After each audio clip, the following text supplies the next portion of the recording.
everyone, and welcome to another episode of Little Give. Today we have a very special guest. Go ahead, introduce yourself. Tell us where you're from. Tell us what you're all about. Hey, thank you for having me. I am Heather Brooke. I am from Jackson, Tennessee, and I am Miss West Tennessee for America Strong 2025, and I'll be competing for the title of Miss Tennessee for America Strong in April. I'm also a licensed professional counselor, a award-winning, best-selling author, model, and actress. Wow, that's quite a bit. How do you make time in your days to do all of these amazing things? That is a good question. I've had to really put effort into time management and prioritizing things. I've had to learn definitely that there's times to say yes to things and times to say no to things. And having been what I call a recovering people pleaser and codependent, that can be really hard. But it's fun. A lot of it doesn't feel like work. It's fun work. And so those are my passions and my hobbies. And so it really is, it makes it easy to want to do those things, and to have a supportive family and support of people around you is also like very key to that. And to being able to do the things that you want to do and being successful in those things. Oh, wow. Being able to work in your passion is such a gift, and not everybody gets to experience that. I'm excited to hear about how your journey has evolved. Is what you're doing right now what you've always wanted to do since you were a little girl, or is this something developed over time?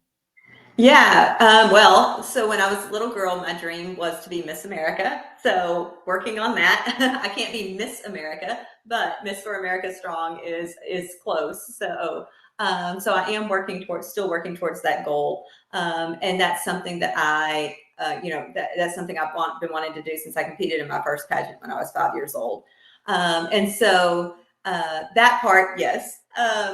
Authoring a book was never something that I thought I would do. I was always good at writing in school, but never thought that that would be something I would do. But I did always want to be, my goal for when I was growing up was to be a broadcast journalist. And I quickly learned in college that there are very few jobs in that field and a lot of people who wanted to do it. So counseling was not my first choice. But it is something that I have developed a love for and a heart for, and it is making a difference in people's lives. And that, I think, to me was bigger and more important to me than, the journalism piece of things. And so I'm glad that my life kind of took a different direction. Absolutely. So when it comes to counseling, that was the first starting point, and then the authorship, and then the Miss Tennessee. Or tell us a bit about how all of these things ended up coming together. Yeah, so I've been a licensed professional counselor. I graduated with my master's in 2012. And so that kind of started my counseling journey. I started with the community mental health organization. I'm now in private practice. So I am a licensed professional counselor, and I also offer neurofeedback. So I'm a neurofeedback specialist as well. That kind of led to my book. I have a hair pulling disorder called trichotillomania. And so in 2018, I wrote a children's book loosely based on my story, as a result of a kiddo that I was working with who had trichotillomania, and she was on the autism spectrum, nonverbal. And she came into my office, and her stepmom started giving me all this information about, this is what our occupational therapist told us, said it's trichotillomania, and gave me a bunch of information that was inaccurate about the disorder. And so what I did was I sat down to try to find a book to read to her, like I did, many of my kid clients, and realized that there was nothing on the market for children. There were tons of books for therapists, things for parents, adults with trichotillomania, but nothing specifically for kids. So I sat down and I loosely used my story to write my book. And then I sent it to my mom, and my mom drew out all the illustrations for the book for me. And we published that in 2018. And then I moved to Tennessee in 2022. and trying to get involved in community out here. I competed in pageants in Texas. I was Miss Woman Colorado, United States 2017. So I already had pageantry in my background, but I was looking for ways to get involved in the community here in Tennessee, and found that the Mrs. Tennessee program and Mrs. America program system has a new title, Miss for Tennessee America Strong and Miss for America Strong. And so I decided to apply and got accepted. I competed last year as Miss West Tennessee for America Strong 2024, got second runner up at 42 years old, and decided to come back and compete again this year. So that's a little bit of my journey to where I am today. Wow, what an incredible journey. I love how you talked about how you ended up writing this book. It's like you saw a need and then you found a way to meet that need. Tell us a little bit about this. I can't say the name. Trictilla, can you tell us what that is? Yeah, trichotillomania. So it's a hair pulling disorder. It's classified as a body focused repetitive behavior, and it goes along with things such as nail biting, obsessive nail biting, and skin picking. So it is, there's cosmetic things that we do. We pluck our eyebrows, we pull a gray hair here or there, right? We pick at a pimple, or, those are cosmetic things. It becomes a problem when it is creating issues. So sort of skin picking, if you're creating sores and things on your skin, you can't stop. You pick or chew your nails back to the quick.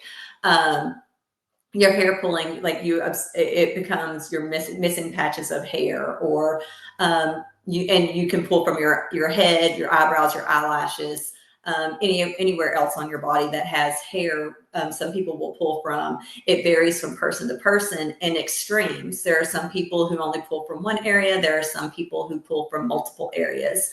For me personally, mine started when I was 10 years old. I was experienced some childhood trauma, and as a result of that, I believe that's what triggered my trichotillomania. And mine started by accident. I had an eyelash that was poking me in the eye, and I remember standing in front of the mirror in our hallway, just trying to straighten the lash out. And as I was trying to straighten the lash out, it came out. And when it did, there was this release that went over my body. And all of this stress and tension that I had been feeling inside kind of just washed away for a second. As a therapist, I compare it to somebody who cuts or self-harms, where you're not intentionally trying to hurt yourself, but that there's a release that comes from that initial cut or whatever you're doing, that it kind of just for that moment, it everything goes away. Of course, like anything else, it comes back, and then, it takes more of that to get rid of it. In that moment, though, I wasn't even aware that that's what was happening, that I felt that and then went about my business, because obviously that comes back.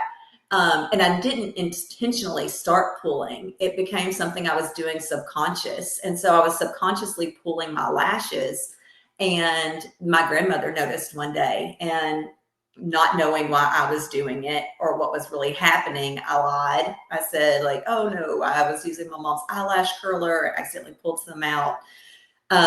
So then I made a conscious choice that, if I start pulling some from somewhere else, then I'll stop pulling my eyelashes. And so then I started picking at my eyebrows, and I had big Brooke Shields eyebrows. So I thought that this wasn't going to be a problem. My 10-year-old brain didn't realize you can't, move from one issue to another without it continuing to be a bigger problem. And so I started pulling my eyebrows, and then it went from my eyebrows to subconsciously pulling my hair at night and not realizing that I was doing it.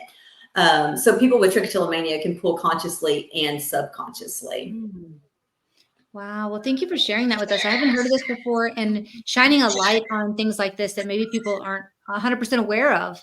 I think it's really important. And especially if you might have a young one or someone in your life that you kind of start to notice these things, and to realize that maybe it's something they need a little bit of counseling for. What kind of treatment goes along with something like this? Yeah, so there's some different options. There is unfortunately not a cure for trichotillomania.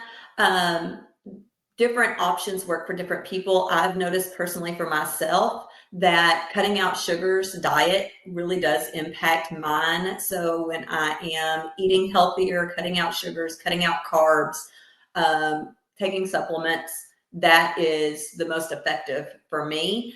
CBT skills can be very helpful for some people. Neurofeedback can be beneficial for some people. But there's still so little known about it. Even though like 1 in about 6 people that you might meet might have trichotillomania or a body focused repetitive behavior, it's actually fairly common. People just don't talk about it. And so even though there's a number of people who deal with it and who live with it, there's so little research done and so little known about it that there are no specific one size fits all cures for it, unfortunately.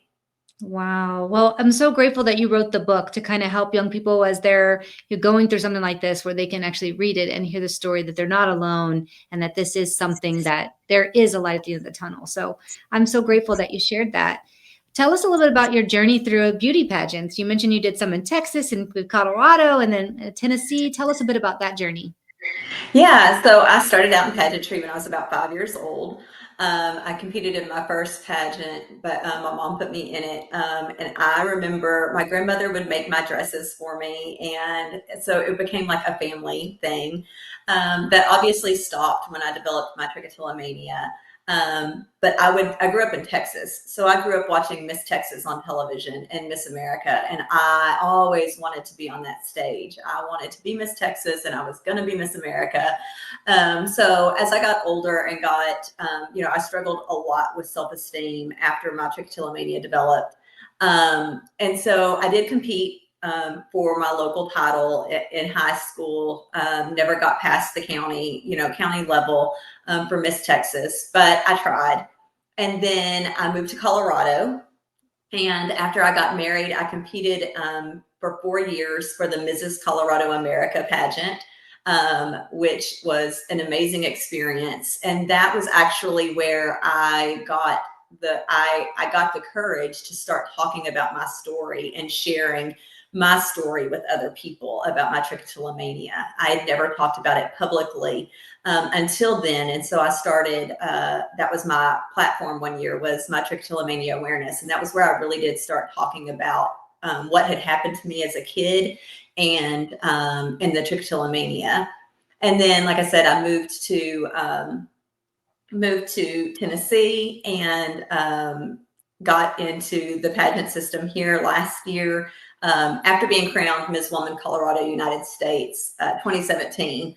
After I went through a divorce in 2014, I was encouraged to compete and won the Colorado state title and got to compete for Miss Woman United States that year, which was amazing. That was an amazing opportunity. And I made some amazing lifelong friends through that opportunity. And now I am, here I am all of these years later competing for Miss Tennessee.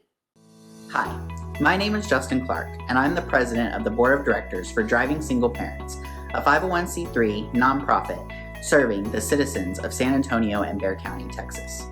I'm here today to tell you a little bit about the great work that our organization is doing for the citizens of San Antonio. What you're about to see is just a few photos and videos of the way that we're changing lives for single parents in and around San Antonio, Texas. Our first giveaway took place in April of 2017, just one short month after the formation of our organization. John, a Bexar County resident, was the victim of a horrible drunk driver incident. He and his daughter survived the crash, and we were so proud to give our first car to this deserving family. Fast forward to 2020, a very difficult year for nonprofits. We were able to secure 4 vehicles for single parents in need.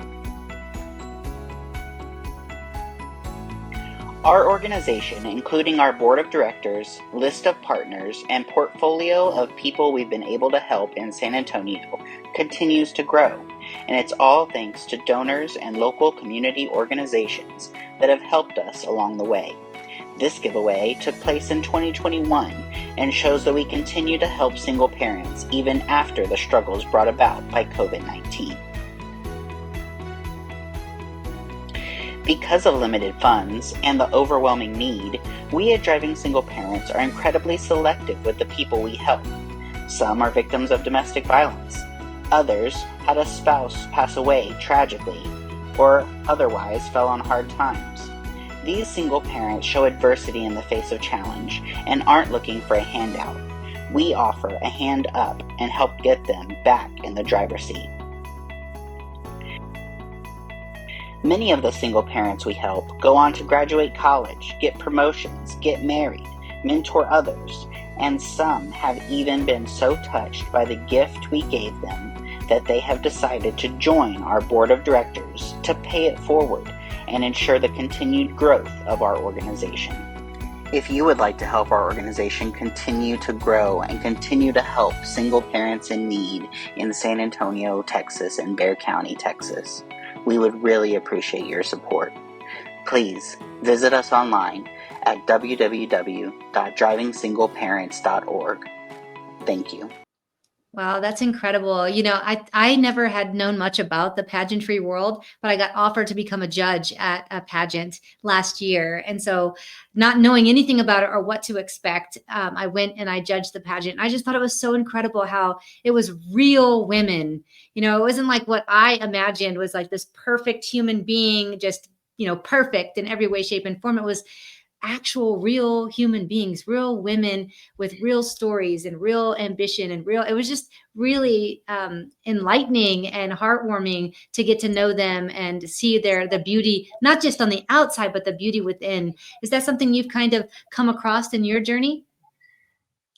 It is, and that I think that that's a huge difference between competing as an adult and competing when I was younger.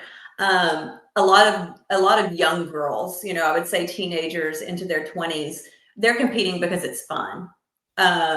You know, a lot of them have platforms, a lot of them are doing it with purpose, but some are just doing it because it seems fun and they wanted to do it or they were encouraged to do it. But I've noticed, like, I have gotten older and having competed as a married woman, having competed as a more mature woman, those women are coming into it with purpose. We all have a mission, and the mission isn't just to win the crown. The mission really is to make a difference in the lives of the people around us and to make a difference in our communities. And that is one of the things that I have loved so much about competing as an adult, is that it becomes a sisterhood. And even though it is a competition, there is so much camaraderie and love and support within the organization and within the women in the organization that it is just, it's amazing. And, you know, I'm part of a book project called Reigning Resilient Queens. And that book, it's not just, I mean, there's pageant women in it, but it's not just about pageantry, because, or these women being pageant queens. Three of us, I think, are actually have competed, or four of us competed and actually won pageants or been a pageant queen. But we all have our story, and we all have our own story to tell and our own difference to make in the world. And that's kind of what this book it was about. It was about, we are all a queen. It doesn't matter if you're competing for a pageant title or not. We're all a queen, and we all have a story to tell, and our story can make the difference in somebody else's life if we're willing to share it. Oh, I love how the subtitle is "You're Not Alone." Tell us, how in the world did you end up with this book project? Is it something you just woke up one day and said, I'm going to write a book, or was it an opportunity that was presented? Or tell us about that. That's exciting. Yeah, so this book project, actually a really good girlfriend of mine who has competed in pageants, she's a pageant queen herself, Genesis Gomez. She was working on the book. It was her idea, it's her baby. But she decided she wants something more than just a book. She wants a movement. And so Reigning Resilient Queens has turned into just that. It's not just one book, but it's going to be a series of books, in addition to just community that she's growing. And so she had posted on Facebook and was like, I'm looking for authors for a book project. You know, if you're interested, let me know. So I reached out to her, and we she immediately told me what she was doing, and I immediately was like, yes, I'm on board, count me in. And at that time, it was funny because at that time, she was getting ready to go to print, or getting ready to publish. And so I had like 48 hours to get my story into her. So I sat down really quickly one day, one afternoon, wrote my story, and sent it to her. And then it fell apart. The person that she had hired and been working with to publish the book, like a bunch of stuff just happened and the whole thing fell apart. And so it was originally From the Ashes I Rise, I think was the original book title. That was in 2021. Yeah, 2021. We finally published this year under the title Reigning Resilient Queens with the new publishing company, and a better story. I had not even looked at my story up until about 2 months before we were getting ready to go to publishing. And I told Genesis, I messaged her one day and I was like, I think I need to change my story. And she was like, I'm so glad you said that, because she said, I've been feeling like you needed to change your story for a little bit too, but it was your story, so I didn't want to push it. And so we changed my story, I changed my story, and it was so much better than the original story that I had put in. So I'm glad that that the hoops that we had to jump through to get here, that they happened, because my story would not be as powerful. Genesis's story would not be as powerful, and it would have been missing a number of stories that are in it that are going to make a difference in somebody's life. Had we gone to publish in 2021 instead of waiting and going through all of the heartache and the disappointment and the struggles that we went through to get it released last year. Yes, and I'm sure that it came out exactly how it was meant to. And sometimes these things just happen for a reason. And when it was ready to be done and you got to incorporate all the things that you wanted to into the final story. And I'm sure that because your story is still being written to this day in real life, that there will be many more stories for you to share in the future. And maybe you'll write a number 2. What do you think? I'm willing to put in a second chapter, a second chapter, definitely. There's so much, like you said, like there's so much that's still going on. Genesis she was really sweet because I'd already become part of her book project when I was nominated in 2023 for the Inspire You Network's Children's Author of 2023. And so I didn't have anybody was able to go with me to the award show. And so she literally got on a plane, flew out to Atlanta to be with me for less than 24 hours and go with me to the award show, which was absolutely amazing. I ended up winning, which was awesome. And that solidified like our friendship and what we were doing with this other project. And during that award show, I was not prepared to win. I did not think that I stood a chance to win against authors who had multiple books published for children, and there was some great competition. And so when I was giving my speech, like it really dawned on me in my speech that was completely unprepared, as I was talking, that I said for the first time out loud, like that I had been mad at God because I believe, like I had been praying and praying and praying for years for God to take my trichotillomania away from me, and He didn't do it. And then I said the words, but God gave my pain purpose.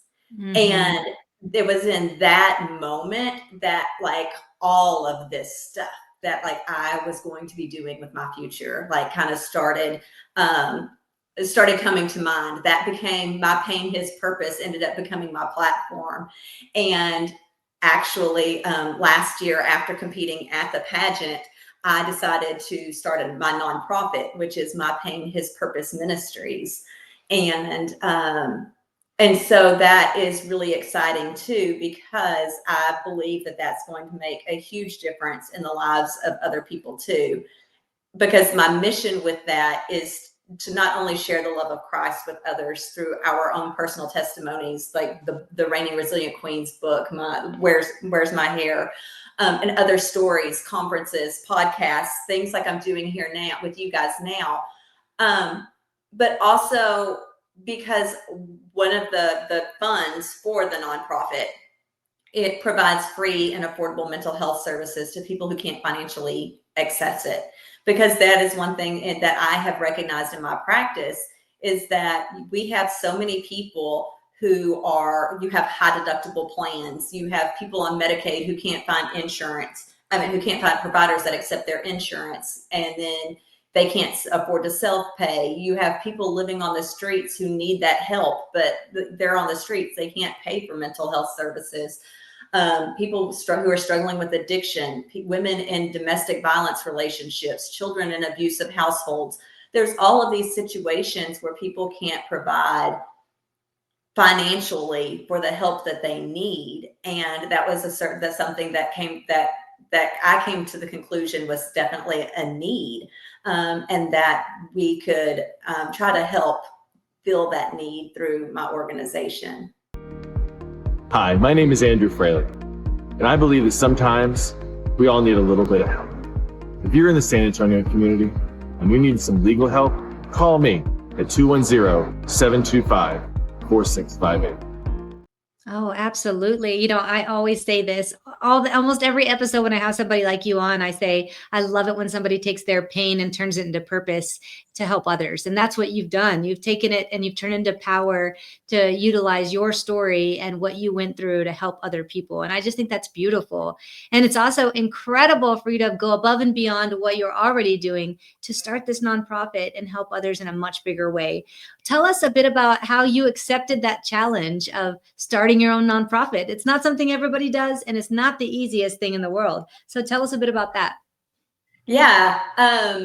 So I kept thinking about it, like as I was promoting my platform last year, the My Pain, His Purpose, I kept thinking about like, what was my purpose? And I didn't realize, I took a spiritual gifts test, and I didn't realize, like, because a lot of us always wonder, what's my purpose? What's my purpose? And I didn't realize that counseling was one of my actual spiritual gifts. And so all of these years, I'm like wondering, like, what am I supposed to be doing? What does God want me to do with my life? And I'm already doing it. And so when I got ready and decided that I wanted to create a nonprofit, I wanted to really try to figure out, like, what is it that I can do that using what I'm already doing. And the two passions there was sharing the gospel, sharing my story and my testimony with other people, and counseling. And so that part was easy. That was the easy part. Deciding to take the leap was the easy part. Like you said, though, it's not an easy process. And thank goodness I have some amazing friends. I have a business partner in Colorado. She's part of the Reigning Resilient Queens books, Kalina Rodriguez. She is the founder of an organization called Built to Recover, and I'm the clinical director for her program. And she also has a nonprofit called K Project Freedom. And she has been such a godsend in regards to that, because she already had like all of her bylaws created. She has everything that I needed to know about starting a nonprofit. She was just like, here, take what you need, adjust it for you and what works for you. And so she was just absolutely so helpful in that process. So she did make that process a lot more painless than what it would have been had I been starting from scratch. But it is a lot of work, and I don't think that a lot of times we understand how much work goes into creating something like that. It's a lot of paperwork. It's a lot of government, working with the state and state government, local governments, national government, IRS, it's a lot. So if paperwork is not your thing, it can be daunting. I can totally relate. I started a nonprofit back in 2017 where we give away cars to single parents in need. And when I came up with the idea, it was like, oh yeah, I'm going to help people. It's going to be great. And then you start to like peel back the layers of what that means and what you have to do to get that 501c3 status with the IRS and all of the hoops you have to jump through to be able to do what you do out of the kindness of your heart. It can be overwhelming, but like you said, you immediately look around and go, who can help me? And luckily you had that friend there who was already done it and able to provide you with some of that, to give you that little stepping stones to get you where you need to go. Yes, definitely. It's helpful when, like, again, you have to have a supportive, when you have a supportive group of people around you and a group of people around you who are encouraging and want to see you succeed, it's a lot easier. For sure, for sure.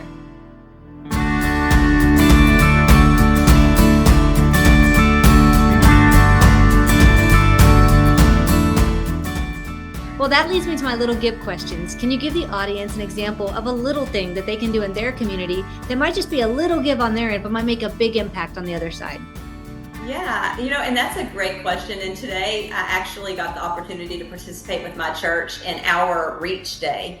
And so this morning I actually got the opportunity to go with, was one of 300 people from our church who went across our city, just doing random projects. And I got to help today, like just plant some flowers at a local elementary school, a low-income, local elementary school.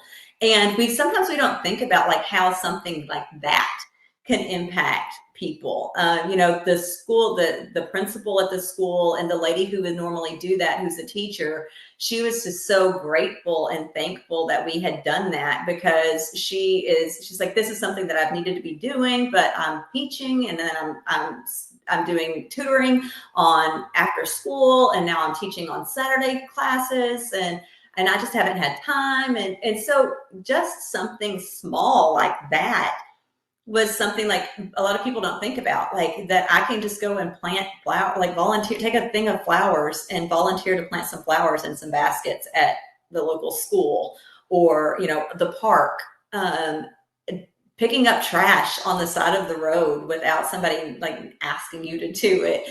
Those are like such small things that we don't think about and that we so easily overlook.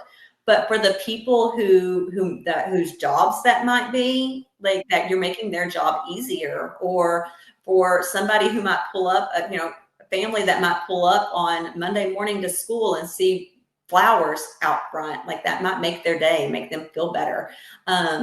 Those are just small things that you can do that don't cost a lot. Oftentimes they're free if you're just picking up trash around, your local park or something like that. There are really, really tiny, small things that you can do that we really don't know how that's going to impact someone else. Whether that's somebody else seeing us doing it and then them following our lead, or it really making a difference for somebody who's utilizing that space. Yeah, there truly are so many little things that you can do within your community or with your everyday life. Open a door for somebody, smile, share a kind gesture, kind words. They don't cost anything. And oftentimes I think people get kind of caught up in well, I don't have $10,000 to donate to a nonprofit, or I don't have, a week of my time to volunteer. It could be something so small. Like you said, go plant some flowers at the local school. So that's a beautiful example. Thank you for sharing. Yeah. Yes. Yeah, and my daughter's she's like the queen of, I have a 12-year-old who's the queen of giving compliments. Like she'll see somebody in the grocery store, or we can be walking around somewhere. She's like, oh, I love your purse. I love your shoes. Your hair's so pretty. Like, doesn't even know these people, just in passing, like gives compliments to people. And it's like, it's amazing, right? Mm-hmm. Like, it's because some of those people, like, you never know how that could be what impact that can have on them. Absolutely. Make somebody feel really good about themselves in their day. And then maybe they'll go compliment somebody else in the store or wherever they are. So that's a beautiful thing. Can you give the audience an example of a time in your life where somebody did something little for you that might have just been a little give on their end, but really made an impact on you and in your life? Yeah, something that sticks out to me when you ask that question is something that I think, a lot of people might think, oh, like that's really small. But we never know what somebody is going through and how like something really small can change their day. And I can remember specifically a time before I moved to Tennessee. I was still living in Colorado, and I had just had, for whatever reason, the absolute worst day. Things obviously weren't going right or were going wrong, like whatever was going on. I just remember like that I had been having the absolute worst day. And I was going through the drive-through at Into Juice and had both of my children with me. And we had placed an order, and I got up to go get the window to get our order. And the car in front of us had paid for my whole order. And, $12, $15, something like that. And that changed my mood for the day, for the rest of the day. Like everything that had happened that morning prior to that had put me in such a bad space kind of was just like, oh, none of that mattered. Like that completely for me was just like a redirection of like, there's good things happening, right? You can have good things, good experiences and positive experiences amongst the worst of days. And so to me, that was just something, when you asked that question, that's something that really popped out to me, because it was something that didn't take long. It didn't take a lot of thought or effort. They would just like pay for the car behind me. And then that did lead to me being like, oh, that was really nice and unexpected. It made me feel good. And so I paid for the car behind me. Right. So it starts it can start that chain reaction. Yeah, ripple effect of kindness in the drive-through line. I love it. Wherever we can do that. And like you said, they had no idea who you were or what you were doing or how your day was, or that you had a bad day or a good day. They didn't know. They just took it upon themselves to be generous and to pay for that for you, which meant a lot more to you than that $15, right? Yeah, totally. Such a beautiful story. Well, thank you so much for being on. Why don't you tell the audience where they can find you, get to know more about you and all you do, obviously where they can find that book and how they can help you with that nonprofit. Yeah, so you can find me on my website. It's heatherbrookelpc.com and mypainhispurpose.org. And also on social media. If you go to my website, all of my social media links are at the bottom of the homepage. And I'm also on TikTok, Facebook, Instagram, LinkedIn. And the books can be purchased, both Reigning Resilient Queens and Where's My Hair, A Trichotillomania Story for Children, can both be purchased on Amazon. If you reach out to me personally, I can send you an autographed copy. So if you don't want to order from Amazon and you'd like to order from me personally, you can shoot me an email or a message through any of my social media accounts, and I would be glad to send you an autographed copy. Oh, so wonderful to have you on today. Everybody, she told you where to find her, where to contact her, where to get those amazing books. And if that nonprofit was something that you were passionate about, go to their website, find out more. And if you can, make a small donation. $1 or $5 multiplied by all of you watching today would make a huge impact to this nonprofit. Thank you so much again for being on. And for everyone who's watching, we'll see you all next week. If you enjoyed this episode of Little Give, head on over to our website. At littlegive.com, you'll be able to find all the information about previous episodes and past guests that we've had on. If you or someone you know would like to be a guest on Little Give, all the information is also on the website. And if you have a nonprofit that you love and would like to recommend be on the show, all of that information is also on the website. We really appreciate you watching today, and we can't wait to see you again next week.